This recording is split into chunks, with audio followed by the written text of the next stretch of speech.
ఇలా కేసీఆర్ గారు పోరాటం చేసిన 14 సంవత్సరాలు పోరాటం చేసి తెలంగాణ తెచ్చిన చరిత్ర జనం మర్చిపోతారా? నువ్వు రోజు కూర్చుంటున్న సెక్రటేరియట్ కట్టించిన సెక్రటేరియట్ కేసీఆర్ గారు కట్టించింది కాదా? నువ్వు ఇల్లీగల్ గా పిలిచి రోజు సెటిల్మెంట్లు చేస్తున్న police command control room KCR గారు కట్టించింది కాదా? నువ్వు నీ బర్త్డే రోజు కూడా పోయి యాదగిరిగుట్ట టెంపుల్లో దండం పెట్టుకుంది కేసీఆర్ గారు కట్టించింది కాదా? ఇలా రైతులకి ప్రతి 1 కోటి ఎకరాలకి నీళ్ళు ఇచ్చిన కాళేశ్వరం ప్రాజెక్ట్ కేసీఆర్ గారు కట్టించింది కాదా? ఈ 10 జిల్లాలున్న తెలంగాణని 33 జిల్లాలు చేసింది కేసీఆర్ గారు కాదా?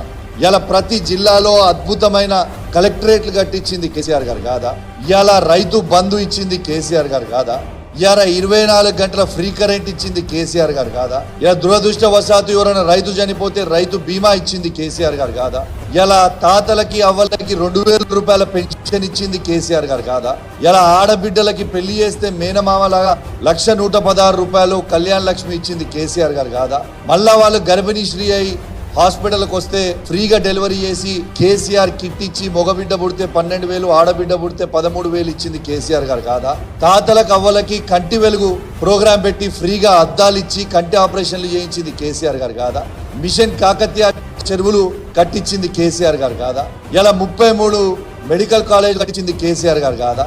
కేసీఆర్ గారు ఆనవాళ్ళు లేకుండా చేస్తా అని ఎట్లాంటో నాకు అర్థం కాదు. ఇవన్నీ గుర్తొస్తే కేసీఆర్ గారు గుర్తురారా? నీకేమైనా దిమాకుందా లేదా అని అడుగుతా ఉన్నా.